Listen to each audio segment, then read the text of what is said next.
ጤና ይስጥልን ሁለት መረጃዎችን እናደርሳችኋለን አንደኛው ከወደ አሜሪካ የተሰማ ሲሆን ሌላው ከደቡብ ኢትዮጵያ የተገኘ ነው አብራችሁን ቆዩ የወላይታ ህዝብ ዲሞክራሲያዊ ግንባር ከምርጫ ሂደት ሊወጣ እንደሚችል አስጠነቀቀ የወላይታ ህዝብ ዲሞክራሲያዊ ግንባር ወህዴክ ከገዢ ፓርቲ እየደረሰብኝ ነው ባለው ጫና ምክንያት መጪው ምርጫ አቋርጦ ሊወጣ እንደሚችል አስጠነቀቀ ወህዴክ በአባላቱና ደጋፊዎቹ ላይ ተፈጽመዋል ያላቸው የምርጫ ስነ ምግባር ጥሰቶችና ኢሰባዊ ድርጊቶች ብሔራዊ ምርጫ ቦርድ አጣርቶ የእርምት እርምጃ እንዲወስድ ጠይቋል ወህዴክ መጪውን ሀገራዊ ምርጫ በተመለከተ ባለፈው ሐሙስ ባወጣው መግለጫ በፓርቲው አባላትና ደጋፊዎች ላይ ድብደባና አፈና እየተፈጸሙባቸው መሆኑን ጠቅሶ ጫናው በዚሁ ከቀጠለ ከምርጫው ሂደት ራሱን ለማግለል እንደሚገደድ አስጠንቅቋል ፓርቲው እየተፈጸሙብኝ ነው ከሚላቸው የሰብአዊ መብት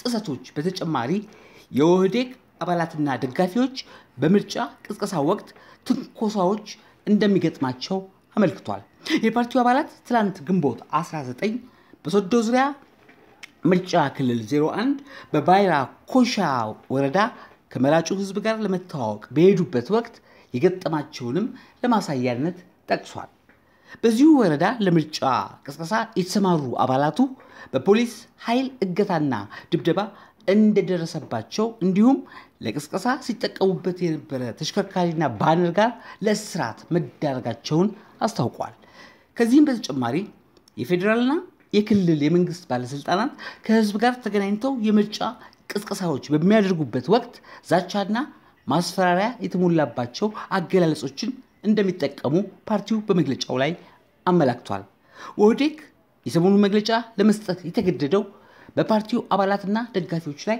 በተደጋጋሚ እየደረሰ ያለው እስራትና አፈና ከአቅሙ በላይ እየሆነ በመምጣቱ ነው ሲል የፓርቲው ሊቀመንበር አቶ ጎበዜ ጎአ ተናግረዋል የምርጫ ቅስቀሳ ከጀመርን ወዲህ የብልጽግና ጡንቻዎች ሲያርፉብን ቆይተዋል ያሉት አቶ ጎበዜ ችግሩን በሰላማዊ መንገድ ለመፍታት ለበርካታ ጊዜያት ጥረት ቢያደርጉም ሳይሳካ መቅረቱን ተናግረዋል አመራሮቻችንና እጮቻችን ያለ ፍርድ ቤት ትዕዛዝ ከ30 ቀናት በላይ ይታሰራሉ ያሉት ሊቀመንበሩ ፓርቲውን ለማዳከምና የአባሎቹን ሞራል ለመንካት ተደጋጋሚ ሙከራዎች መደረጋቸውን ይገልጻሉ ከ100 እስከ 200 የሚደርሱ አባላቶቻቸው በጸጥታ ኃይሎች በየጊዜው እየታሰሩ እንደሚለቀቁ የሚጠቅሱት አቶ ጎበዜ እነዚህን መሰል ኢሰባዊ ጥቃቶች የምርጫ ስነ ምግባርን የጣሱ ናቸው ሲሉ ነቅፈዋል በትላንትናው የምርጫ ቅስቀሳ የታሰሩ አባላቶቻቸው 20 እንደሆኑ የሚገልጹት አቶ ጎበዜ የቅስቀሳ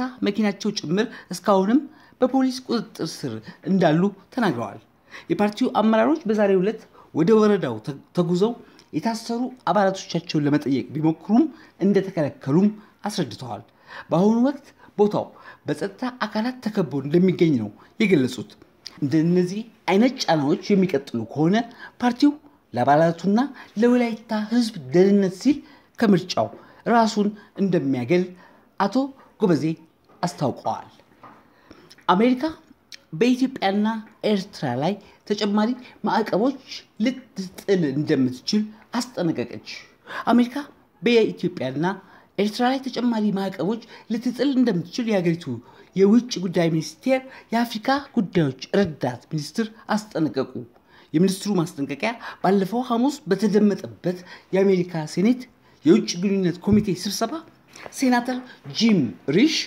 ሀገራቸው በሰብአዊ መብት ጥሰት ምትከሳቸውን ወገኖች ማዕቀብ በመጣል ለመቅጣት የምትጠቀምበትን የማግኔትስኪ ድንጋጌ እንድትተገብር ሐሳብ ሰጥተዋል በአሜሪካ ሴኔት የውጭ ግንኙነት ኮሚቴ በኢትዮጵያ ጉዳይ ላይ ባደረገው ውይይት ማብራሪያ የሰጡት የአፍሪካ ጉዳዮች ምክትል ሚኒስትር ሮበርት ጎዴክ ኢትዮጵያና ኤርትራ ግጭቱን የሚያባብስ መንገዳቸውን ካልቀየሩ ተጨማሪ እርምጃ ይጠብቁ ሲሉ አስጠንቅቀዋል ለሁለት ሰዓታት ገደማ በዘለቀው ውይይት የኢትዮጵያ ሽግግር አገራዊ ምርጫና የህዳሴ ግድብ ድርድር የተመለከቱ ርዕሰ ጉዳዮች የተነሱ ቢሆንም ከፍተኛ ትኩረት የተሰጠው ለትግራይ ጦርነትና አሜሪካ ጦርነቱን ለማስቆም በመታደርገው ጥረት ላይ ነው እስከ ቅርብ ጊዜ ድረስ አብዛኞቻችን ከዓመታት አምባገነናዊ አገዛዝ በኋላ ሀገሪቱ ወደ ዲሞክራሲ በሚደረግ ሽግግር መካከል ትገኛለች ብለን ተስፋ አድርገን ነበር ያሉት የቋሚ ኮሚቴው ሊቀመንበር ሴናተር ቦብ ሜንዴዝ አሁን ኢትዮጵያ በመፍረስ ጎዳና ላይ ትገኛለች ሲሉ ተናግረዋል። ለዚህም በማስረጃነት ያቀረቡት በኤርትራ ተሳትፎ ዓለም አቀፋዊ መልክ ይዟል ያሉትን የትግራይ ጦርነት፣ በሌሎች የሀገሪቱ ክልሎች የሚታዩ ሁከቶችና የጸጥታ መጓደልን እንዲሁም የፖለቲካ ምህዳር በፍጥነት መዘጋት ናቸው። ሴናተር ሜንዴዝ በስብሰባው መክፈቻ ላይ ባሰሙት በዚህ ንግግራቸው በትግራይ እየሆነ ያለውን ከዚህ ቀደም በሱዳን ዳርፉር ከተከሰተው ጋር አወዳድረዋል። የዘፈቀደ ግድያዎች፣ ወሲባዊ ጥቃት፣ የትግራይ ሰዎችን በኃይል ማፈናቀል መኖራቸውን የሚጠቁሙ ዘገባዎች አሉ። ታጣቂ ኃይሎች የጤናና የትምህርት ተቋማትን ዘርፈዋል፣ አውድመዋል፣ የስደተኞች መጠለያ ጣቢያዎችን አጥቅተዋል ብለዋል ሴናተሩ። የምግብ እርዳታ ስርጭት በወታደሮች መታገዱን ጠቅሰው የግብረሰናይ ሰራተኞች ተገድለዋል፣ የትግራይ ሰዎች በዚህ ምክንያት በከፋ የረሃብ አደጋ ላይ ይገኛሉ ሲሉ ተናግረዋል። ሴናተሩ በመቀጠልም በተለይ የኢትዮጵያና የኤርትራ ወታደሮች እንዲሁም አጋር ያሏቸው ሚሊሻዎች በግድየለሽነትና በጭካኔ ሰላማዊ ሰዎች ላይ አነጣጥረዋል ሲሉ ወንጅለዋል። ባለፉት ዓመታት በተከታታይ በተከሰቱ ድርቅ፣ ጎርፍ፣ የአንበጣ ወረርሽኝ፣ የሰብል በሽታና የምግብ ዋጋ መናር ኢትዮጵያ ስትቸገር መቆየቷን የጠቀሱት የአሜሪካ ዓለም አቀፍ ልማት ኤጀንሲ USAID የሰብአዊ እርዳታ ማስተባበሪያ ኃላፊ ሳራ ቻርልስ በትግራይ ስላለው ነባራዊ ሁኔታ ምስክርነታቸውን ሰጥተዋል።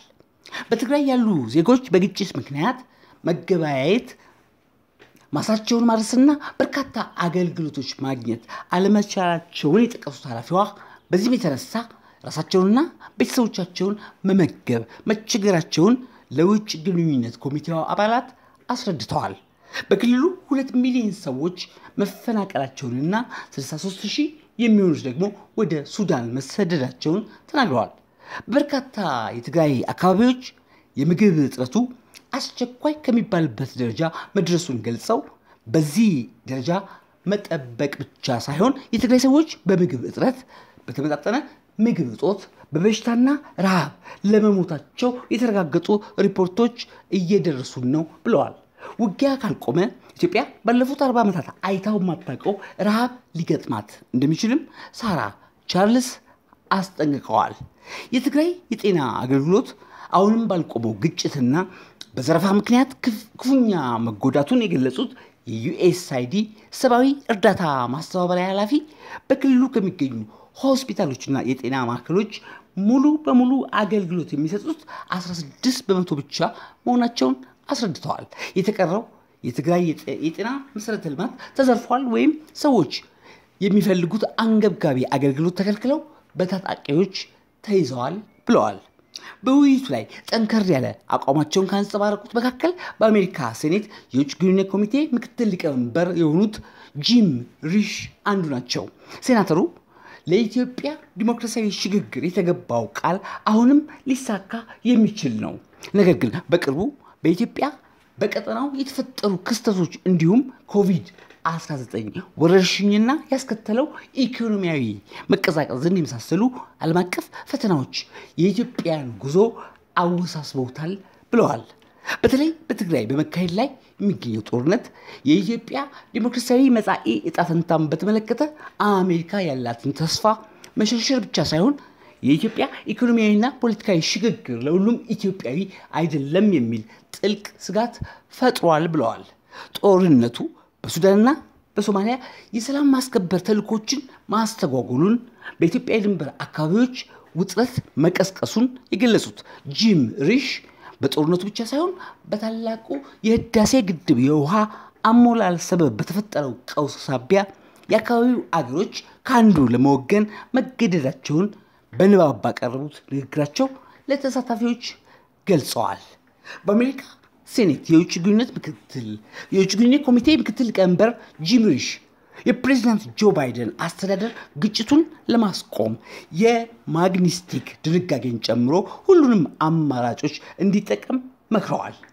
የአሜሪካ የአፍሪካ ጉዳዮች ምክትል ሚኒስትርም መንግስታቸው ይህንኑ ድንጋጌ ሊጠቀም እንደሚችል ፍንጭ ሰጥተዋል። ስለ ኢትዮጵያ ምርጫ የተጠየቁት ምክትል ሚኒስትሩ በርከት ያሉ ችግሮች መኖራቸውን በሰጡት ምላሽ አብራርተዋል። ስለ ፖለቲካ ምህዳሩም ስጋት አለ። ስጋታችንን ለመንግስት በግልጽ አሳውቀናል። አካታች ብሔራዊ ውይይት ያስፈልጋል። በአንድ ምርጫ ችግሮችን ሁሉ አይፈታም። ስለ ተአማንነቱ ብርቱ ጥርጣሬዎች አለ። በማህበረሰቦች መካከል ውጥረቶችን ለመፍታት የረጅም ጊዜ ጥረት ለማየት እንፈልጋለን ብለዋል። የመረጃ ምንጫችን ኢትዮ ኢንሳይደር ነው። ውድ የቻናላችን ተከታታዮች የአዲስ አድማስን ዩቲዩብ ላይክ እና ሰብስክራይብ ያድርጉ። ፈጣሪ ኢትዮጵያንና ህዝቦቿን ይባርክ።